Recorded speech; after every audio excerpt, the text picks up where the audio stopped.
오늘 말씀의 제목은 아버지 하나님의 마음이란 제목으로 말씀 나누기를 원합니다. 우리가 계속해서 말라기를 읽어왔습니다. 이제 말라기의 마지막 본문인데요. 말라기의 그 상황은 하나님 앞에서 이스라엘의 그 지도자들부터 백성이 이르기까지 모두 다 타락한 상황이고 그들의 그 죄를 계속해서 지적을 해왔습니다. 그리고 나서 이제 말라기 4장에 이르러서 하나님의 심판의 마지막 그 여호와의 날, 심판의 날에 임할 심판에 대한 언급을 하고 있습니다. 그래서 일반적으로 끝부분이 하나님의 심판에 대한 것으로 끝날 것처럼 생각이 됩니다. 그런데 오늘 읽은 말씀의 내용을 보면 1절부터 3절까지의 내용은 확실히 심판에 대한 이야기가 많습니다. 그런데 이상하게 4절부터 6절까지의 말씀은 심판하고는 약간 다른 관점으로 쓰여져 있음을 볼 수가 있습니다. 우리 한번 6절을 읽어보시죠. 읽겠습니다. 시작. 그가 아버지의 마음을 자녀에게로 돌이키게 하고 자녀들의 마음을 그들의 아버지에게로 돌이키게 하리라.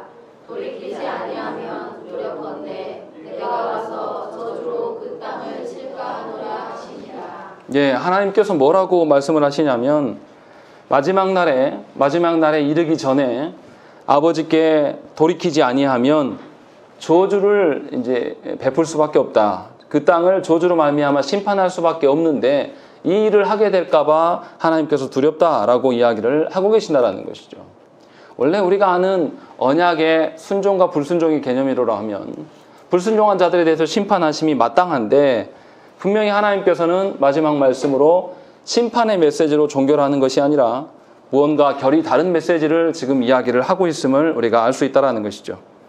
그러니까 오늘 이 말라기 4장 말씀은 그냥 단순히 심판의 선언이라고 말하기는 조금 무리가 있는 본문의 말씀입니다.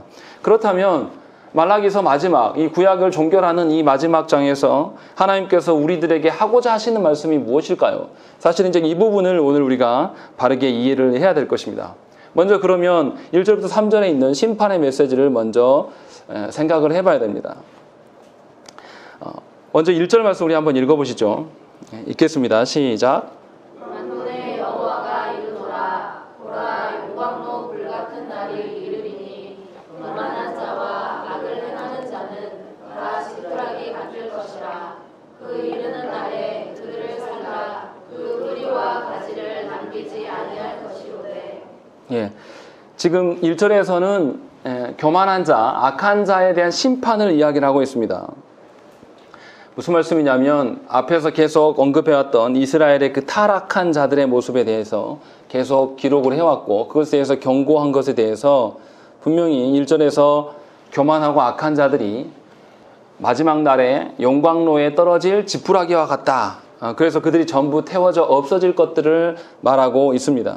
그러니까 하나님께서 예수 그리스도께서 재림하실 그 여호와의 날에 악한 자들은 하나님의 심판의 불에 불타 없어질 것을 말하고 있습니다. 그런데 사실은 하나님께서 1절에 초점을 두는 것이 아니라 2절에 대한 말씀을 이제 하고 계신다라는 것이죠. 2절 말씀 우리 한번 읽겠습니다. 시작.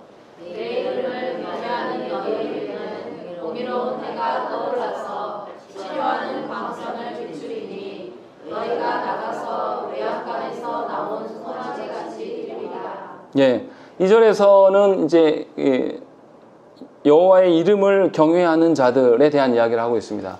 말라기서 전체에서 여호와를 경외하는 자들이 한 번도 언급하지 않습니다.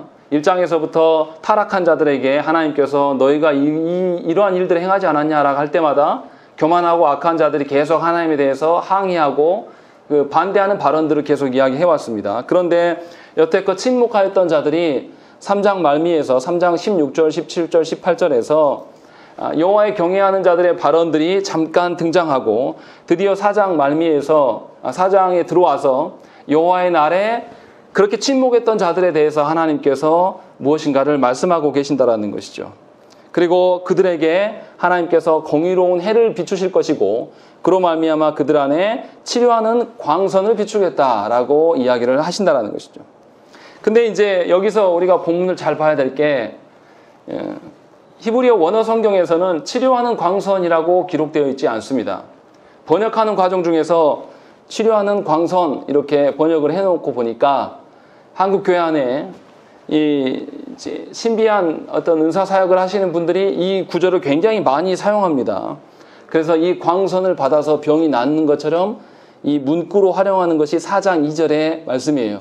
그런데 맥락과 봤을 때는 맥락과 사실 맞지는 않아요. 왜냐하면 하나님께서 타락한 이스라엘, 포로지에 있다가 귀국해서 예루살렘 성전과 성벽을 회복하기 위하여서 있었던 이들이 고난 중에 타락해져 가고 그들이 정체성을 잃어갈 때에 하나님께서 그들을 계속 지적하셨고 그 와중에 하나님의 앞에서 자신의 신실함과 정체성을 잊지 않았던 자들에게 지금 하시는 말씀이에요. 그렇기 때문에 뭔가 육신의 치료라고 보기는 사실은 어렵습니다. 원래 원어 성경에서는 뭐라고 나와 있냐면 날개의 치료 이렇게 표현되어 있습니다. 우리 그 성경 각주 있는 성경을 가지신 분들도 보면 치료하는 광선이라고 안 돼 있고 광선의 각주 달아서 날개라고 표현되어 있는 것을 보실 수 있을 것입니다. 그러니까 원어적으로 의미를 이야기하면 치료의 광선이 아니라 날개로 치료하심 이렇게 이제 보아야 된다는 것입니다. 이게 그 무슨 말일까요? 창세기 1장 2절 말씀 보시면 땅이 혼돈하고 공허하며 흑암이 깊음 위에 있고 하나님의 영은 수면 위에 운행하시니라 라고 되어 있습니다. 그런데 여기서 운행하시다라는 단어 히브리어 라하프라는 단어는 어떤 의미냐면 독수리가 새끼들을 돌보기 위하여서 자신의 날개를 펴고 품는 어떤 그런 모습을 형상한 것이 운행한다라고 표현하는 단어입니다. 무슨 말씀이냐면 독수리가 어떻게 합니까? 독수리가 새끼였을 때, 독수리가 이 새끼들을 돌볼 때 그냥 이렇게 보호만 하진 않습니다. 이들이 잘 낳을 수 있도록 어떻게 합니까? 새끼를 물고 올라가서 높은 데에서 던져버립니다. 던지고 이제 떨어지는 과정 중에서 지켜보다가 바닥에 닿기 전에 날개를 펴서 그들을 다시 가서 건져와요. 이렇게 훈육하고 성장하게끔 돌보는 이 모든 돌봄을 전체적으로 아울러서 이야기를 하고 있는 것입니다. 그러니까 처음에 창세기에서 성령 하나님께서 흑암 중에 있는 그 모든 상태들을 독수리가 날개를 펴서 끌어안고 알을 품는 것처럼 계속 알을 품을 때 어떻습니까? 이 알을 계속 굴린단 말이죠. 한쪽으로만 놔두지 않고 이 알이 생명력 있게 하도록 품고 굴리는 형국으로 창조가 시작되었음을 지금 이야기를 하고 있는 겁니다. 그러니까 여기서 지금 치료하는 날개로 치료하신다. 이 의미는 뭐냐면 하나님께서 이스라엘 백성들을 감싸시고 이들을 성장케 하셔서 날개로 품고 돌보신다, 보호하신다 라는 의미로 우리가 보아야 된다는 것이죠.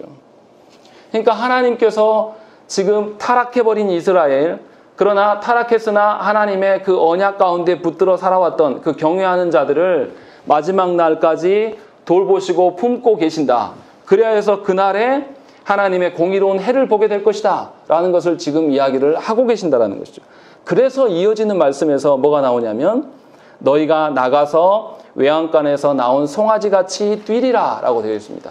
어미에게 충분한 젖을 먹고 어미의 충분한 돌봄 가운데 있는 송아지가 어떻습니까? 아주 힘차게 어미 곁을 주변을 맴돌면서 뛰노는 모습으로 형상화되어 있는 것이죠. 마지막 날에 하나님께서 여호와 하나님을 경외하고 하나님의 말씀대로 살았던 그 영혼들을 그날까지 지키시고 그들을 송아지가 뛰노는 것처럼 힘차게 그들을 돌보시고 회복하게 하실 것이다 라는 것을 지금 이야기를 하고 있는 것입니다. 그래서 4장 1절과 2절에서 여호와를 경외하는 자들과 교만하여서 자기 주장대로 하는 이 악한 자들의 결과가 얼마나 다른 것인가를 지금 우리에게 보여주고 있습니다. 그래서 말라기 이 마지막의 말씀으로서 지금 이 말씀을 주고 계시는 것은 경고일 수도 있지만 하나님을 경외하고 끝까지 인내하는 자들의 소망이 무엇인가를 지금 알리고 있습니다. 이스라엘의 역사를 살피면요, 이 말라기서의 말씀을 주신 이후에 하나님께서 400년간이나 침묵하십니다. 이때는 성경이 기록되지 않았어요. 이 기간 동안에는 400년 동안에 이 이스라엘이 침략당하고 헬라로부터 또 로마로부터 압제를 받는 과정, 그리고 그 안에서 숱한 전쟁들이 일어나고 핍박을 받는 과정들이 계속 그려집니다. 그리고 나서 400년 후에 예수님이 오시는 장면까지 400년은 사실은 침묵기입니다. 하나님이 어떠한 말씀도 하시지 않는 그 구간입니다. 이렇게 침묵하시는 것을 앞두고 하나님께서 이스라엘 백성에게 소망의 메시지로서 이 말씀을 주고 계심을 우리가 알아들어야 된다는 것이죠. 단순히 하나님께서 심판의 날로 저주의 말씀으로 지금 행하는 것이 아니라 하나님의 언약 앞에 순종하는 자들과 그렇지 아니하는 자들의 그 결과가 어떠한 것인가를 그들에게 알리시고 그로 말미암아 침묵의 기간 동안에 이들이 견디고 살아갈 수 있는 힘을 주고 계심을 저와 여러분들이 맥락을 보셔야 된다는 것이죠. 그렇기 때문에 오늘 말씀에 4절, 5절, 6절이 보태어져 있는 것입니다. 그냥 1절, 2절만 읽고 끝나면 그냥 심판이에요. 심판으로 경고하는 것처럼만 들린다는 것이죠. 그런데 하나님께서는 이 여호와의 이름을 경외하는 자들에 대해서 더 많은 절을 할애하고 있어요. 3절도 우리 3절 한번 읽어보시죠. 읽겠습니다. 시작. 또 너희가 악인을 밟을 것이니 그들이 내가 정한 날에 너희 발바닥 밑에 재와 같으리라. 만군의 여호와의 말이니라. 예, 분명히 3절에서 마지막 날에 하나님을 경외하는 자들이 어떠한 것들을 누릴 것인가에 대한 이야기를 한 절 더 첨부해서 이야기를 하고 있습니다. 그래서 1, 2, 3절에서는 마지막 심판의 날에 하나님께서 어떻게 행하실 것인가, 누구를 초점으로 두고 말씀하시는가를 우리에게 보여주고 계신다는 것이죠. 그런데 이렇게만 이야기하면 하나님의 택한 자들만을 위한 하나님처럼 보일 수가 있다는 것입니다. 그런데 하나님께서는 4절부터 6절까지는 약간 다른 맥락으로 우리에게 또 이야기를 하세요. 4절 말씀 우리 한번 읽어보시죠. 읽겠습니다. 시작. 너희는 내가 호렙에서 온 이스라엘을 위하여 내 종 모세에게 명령한 것 곧 율례와 법도를 기억하라. 예, 4절 말씀에서 앞에서 언급했던 여호와를 경외하는 자들의 마지막에 어떠한 것들을 보이시고 그들의 회복에 어떠한 것들을 알려주신 다음에 그 마지막 날에 이를 때까지 분명히 모세에게 명령한 법, 하나님의 율례와 법도를 기억하고 지켜나갈 것을 명령하고 계신다라는 것이죠. 그러니까 여호와를 경외하는 자들은 여호와의 날, 심판의 날이 오기까지 무엇에 집중하고 살아가라는 것입니까? 말씀에 집중하며 말씀대로 살 것들을 촉구하고 계신다는 것이죠.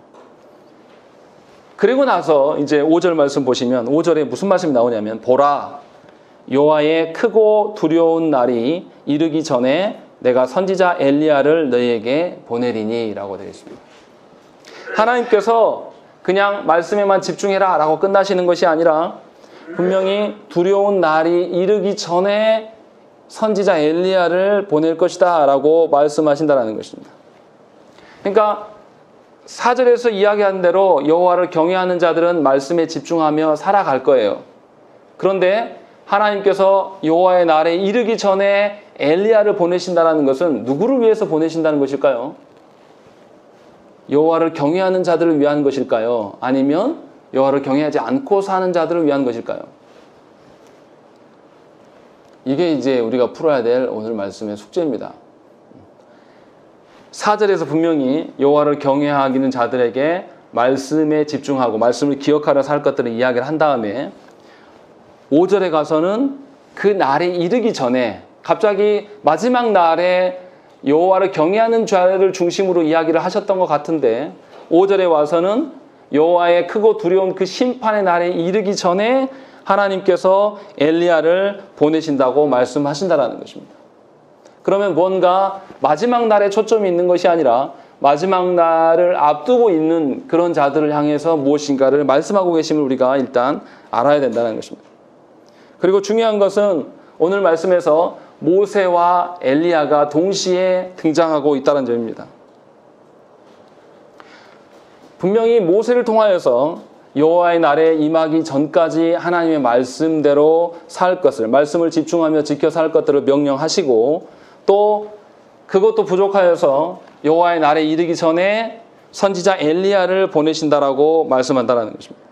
그러니까 우리는 하나님의 의도를 살피려면 하나님께서 모세와 엘리야를 동시에 말씀하시는 의미를 살펴야 되는 것이고 여기서 말하는 엘리야는 도대체 누구인가? 이것에 대해서 정확히 알아야지 하나님이 지금 무슨 말씀하시는가를 알 수가 있다는 것입니다. 성경에서 모세와 엘리야가 함께 등장하는 본문이 있습니다. 어디입니까? 모세와 엘리야가 동시대 사람이 아니죠. 그런데 모세와 엘리야가 한 장소에 함께 등장하는 본문이 있어요. 어디입니까?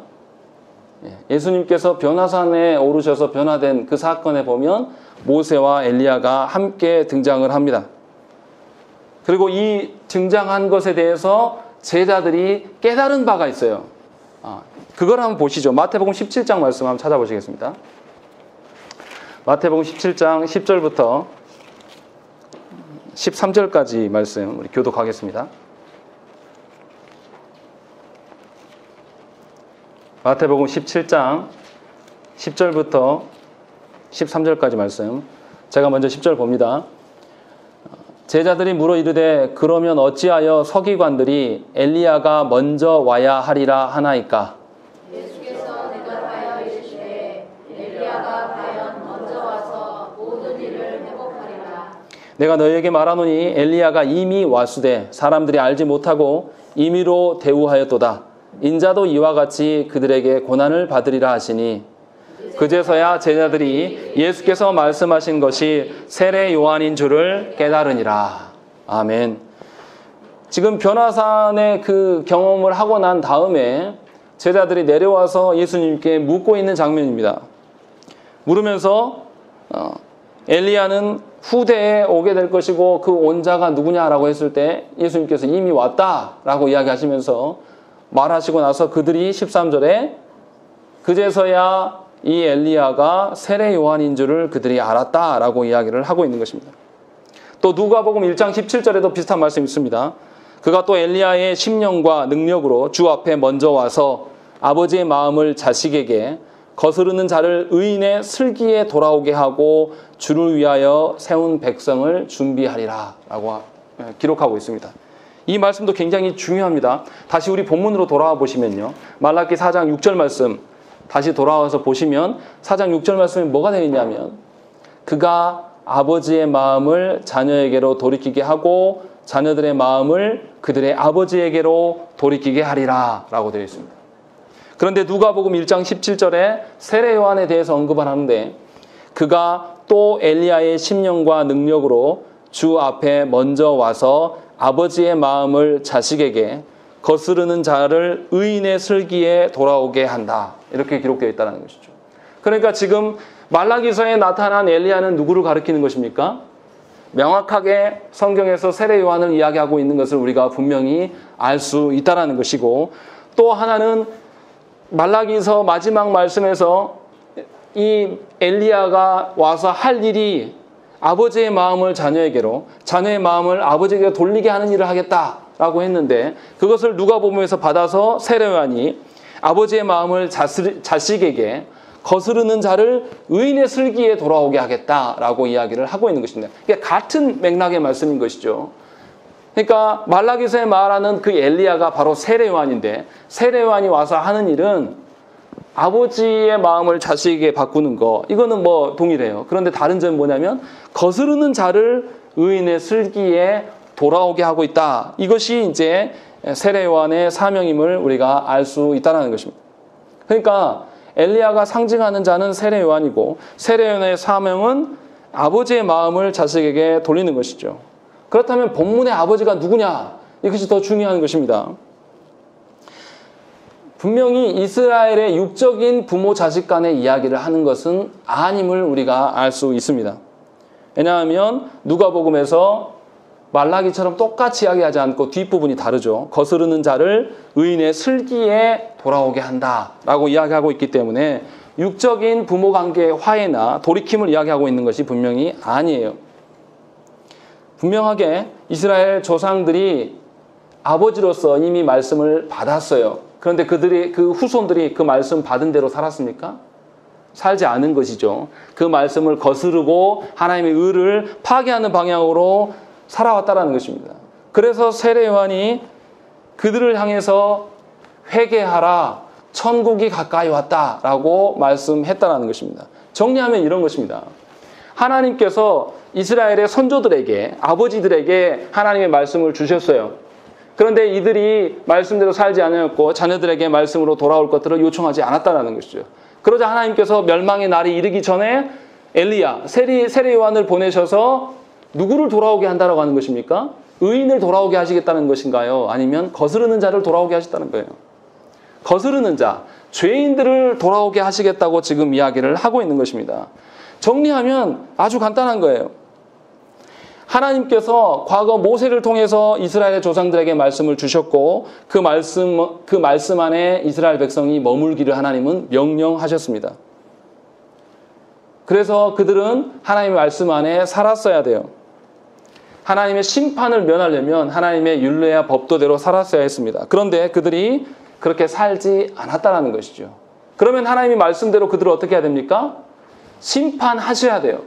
그런데 하나님께서 심판하심이 아니라 심판에 대한 경고들을 계속 하고 계시지만 심판을 앞두고 세례 요한을 보내셔서 죄인들을 향해서 회개하라, 천국에 가까웠다라고 말씀하고 계신다는 것이죠. 그렇다면 하나님께서 이 죄인들에게 다시금 기회를 주시는 것입니까? 기회가 아니면 아무것도 없는 것입니까? 하나님께서는 여전히 죄인들을 향하여서 기회를 주고 계신다는 것이죠. 이것이 구약 성경의 마지막 말씀이에요. 6절 말씀에 보면 그것만 이제 그러고 나서 뭐라고 합니까? 돌이키지 아니하면 두렵건대 내가 와서 저주로 그 땅을 칠까 하노라 하시니라 라는 것이죠. 아버지 하나님께서 의인들을 위하여서 당부한 말씀도 분명하게 있지만 마지막 말씀에서 주시는 것은 뭐냐면 말씀에 떠나 있는 자들에게 하나님께 돌이킬 것들을 요청하시면서 너희들이 돌이킬 수 있도록 분명하게 엘리야를 너에게 보낼 것이다. 그가 바로 세례 요한이고 세례 요한이 와서 한 일이 무엇입니까? 예수 그리스도를 예비하고 예수 그리스도를 조망하게 하기 위하여서 지금 보여주고 있다는 것입니다. 그러니까 하나님 아버지께서는 그냥 공의로우시고 냉정하시고 무섭고 두려운 하나님만을 말씀하시는 것이 아닙니다. 하나님은 우리에게 분명히 언약의 복과 저주를 선언하시고 가르치셨습니다. 그래서 하나님의 심판이 선언되는 것은 하나님의 공의로우심 때문에 너무나 당연한 것이에요. 그래서 하나님의 말씀대로 살지 않고 교만하여서 자기 뜻대로 살아가는 자들은 마지막 날에 용광로에 지푸라기처럼 떨어진 것이 합당합니다. 그런데 하나님께서는 그러함에도 불구하고 분명히 저주 가운데 임하게 될 저주로 이 모든 땅을 심판하게 될 것을 하나님이 두려워하고 계신다는 것이죠. 하나님이 뭔가 두려워서라는 게 아니라 하나님이 안타까워하신다는 것이죠. 분명히 하나님께서 저와 여러분들에게 언약을 주셔서 이 언약에 근거하여서 우리가 딛고 살아가는 땅이 하나님께서 주시는 언약의 순종함으로 말미암아 주어지는 언약의 복으로 누려지기를 하나님이 원하셨다라는 거예요. 그런데 도리어 우리는 어떻게 하냐면 하나님이 주신 땅을 복으로 채워가는 것이 아니라 하나님의 언약의 불순종함으로 말씀의 불순종함으로 우리 뜻대로 살아감으로 말미암아 하나님의 저주로 채워갈 만한 상황이 놓여졌다는 것이죠. 이 하나님께서 그것마저도 놓지 않으시고 그들을 돌이키게 하기 위해서 그들에게 사랑의 마음으로 세례 요한을 보내고 계심을 저 여러분들이 분명히 아신다는 것이죠. 그러니까 하나님은 인간의 죄악으로 말미암아서 우리가 비참과 고통을 당하는 것을 즐기시는 분이 아니에요. 우리는 내 뜻대로 하지 않고 내 말을 듣지 않는 아니면 내 원수들이 멸망하는 것을 봐야지 우리는 어떻게 합니까? 속 시원하다 생각을 해요. 그래야지 하나님의 공의가 있다고 생각을 합니다. 그래서 뭔가 불의한 일들이 일어나면 왜 저 사람들이 저렇게 떵떵거리고 살아가냐? 이해할 수 없다. 하나님 계신다면 어떻게 저럴 수 있냐? 우리는 이렇게 말을 합니다. 그러나 하나님께서는 우리와 생각이 다르세요.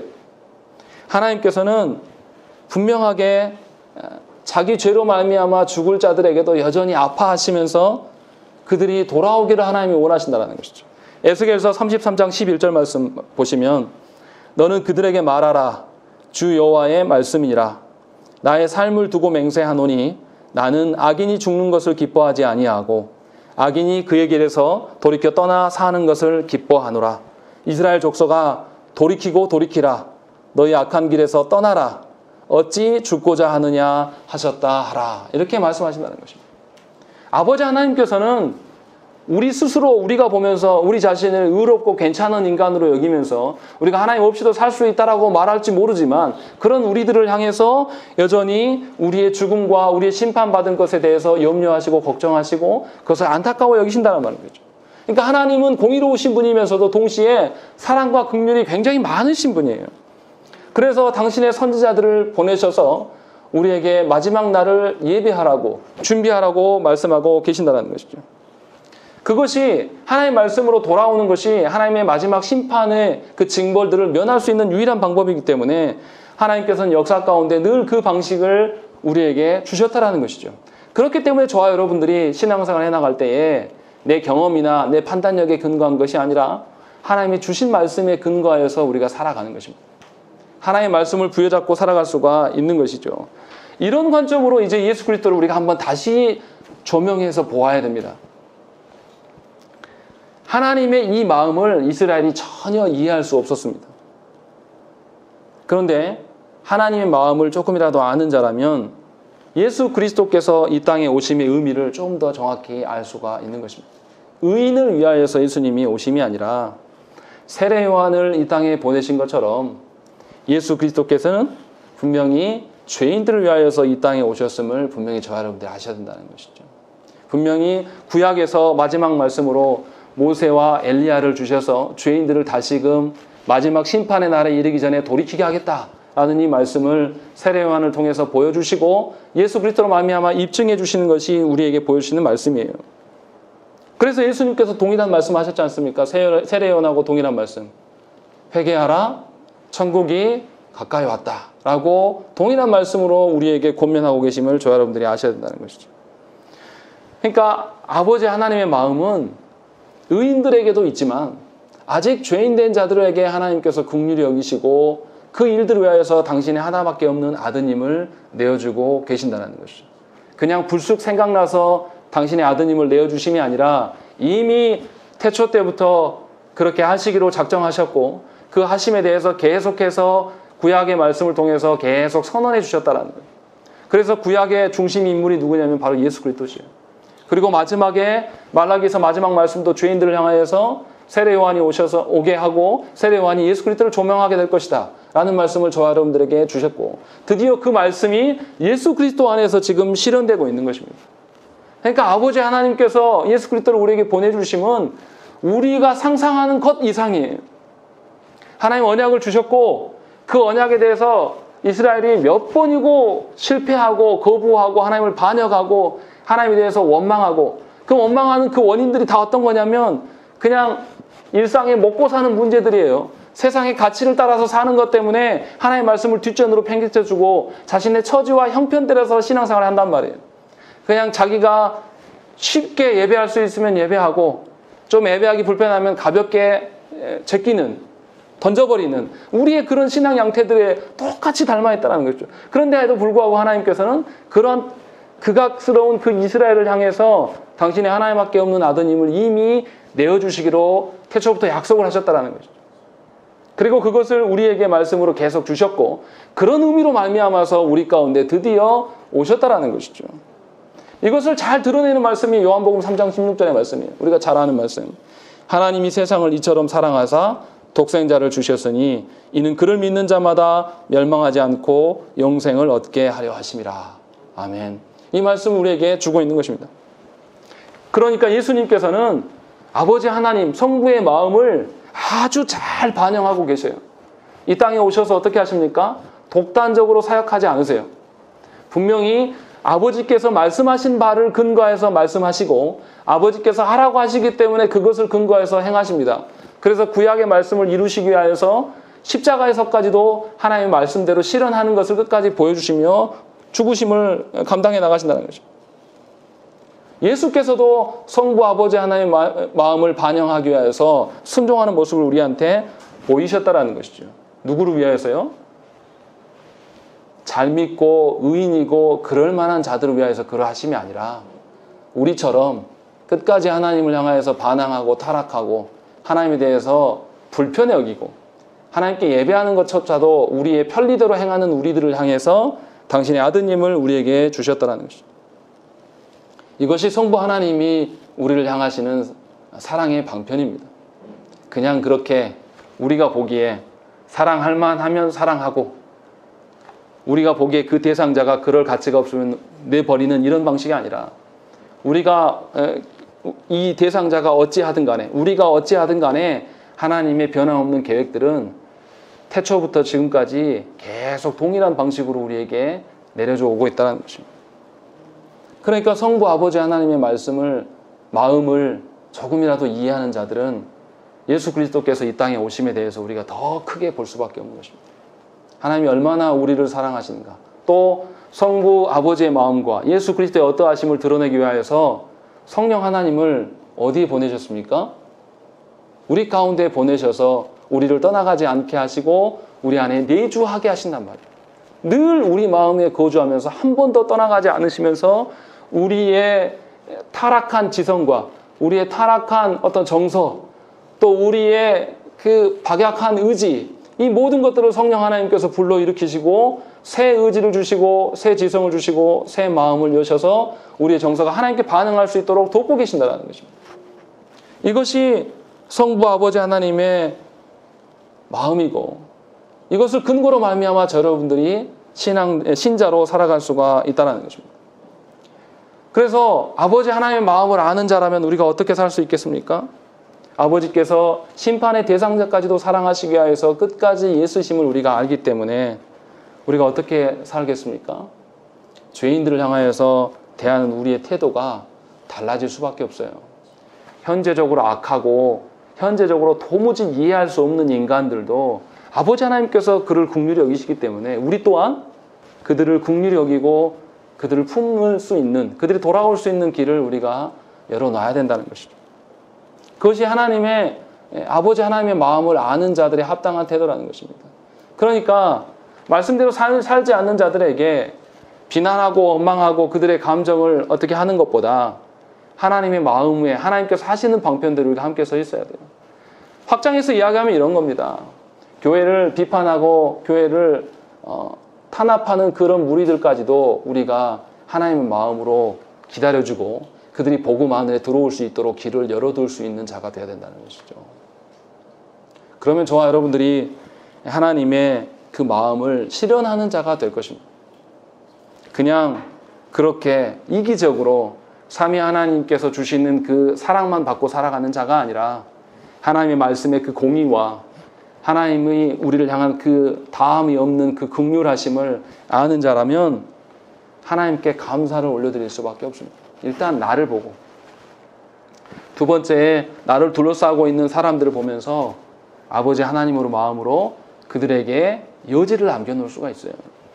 내 감정대로, 타락해버린 내 감정대로가 아니라 성부께서 회복해 하시는 그 감정을 따라서 성령 하나님을 의지하여서 하나님이 주신 정서로 말미암아 그 영혼을 대할 수가 있다는 것입니다. 이것이 오늘 말라기서의 마지막의 말씀이에요. 이 말씀을 누구에게 주고 계십니까? 말라기 이 말씀을 듣고 있는 백성들이 하나님 앞에 겸손하고 하나님 앞에 순종적인 사람들입니까? 아니었습니다. 하나님이 그들의 죄악을 지적해도 그들이 뭐라고 그랬습니까? 우리가 언제 그랬습니까? 라고 반문하는 자들이에요. 심지어 하나님께 예배할 것들도 빼먹는 자들이에요. 자신들의 먹고 사는 문제가 더 중요하니까 이방 여인들과 통혼하면서 우상을 섬기는 자들이란 말이에요. 그런 자들에게 하나님께서는 이 당신의 마음을 드러내 보이시고 그 일들이 실현될 것들을 약속해 주고 계신다는 것입니다. 그러니까 저와 여러분들이 하나님이 그 아버지의 마음을 바르게 알고 그것을 가지고 우리가 일생을 살아가셔야 됩니다. 그냥 나에게 잘해주면 헤헤거리고 나에게 조금만 퉁명스럽게 나오면 인상 쓰고 반응하는 그런 방식으로 우리가 살아가는 것이 아니라 아버지께서 우리를 향하여서 한없이 기다리심, 그것을 근거로 여러분들의 가정의 영혼들을 돌아보셔야 됩니다. 현재적으로 돌아오지 않는 영혼들이 얼마나 많습니까? 마땅히 주께 돌아와야 될 자들임에도 불구하고 세상 속에서 돌이키지 않는 자들을 위해서 저와 여러분들이 무엇을 하십니까? 그냥 그대로 방치하면서 그들이 우리에게 하는 그 방식대로 우리가 똑같이 대응하는 것은 아닙니까? 바라옵기는 저와 여러분들이 아버지의 마음을 품어가시기를 간절히 축원합니다. 우리의 능력으로는 할 수 없어요. 그러나 성령 하나님께서 우리를 그렇게 깨닫게 하시고 알게 하시고 베푸실 것입니다. 그것을 근거하여서 우리가 성자 예수 그리스도의 그 순종하심을 따라 살아가야 될 줄로 믿습니다. 우리 함께 기도하겠습니다.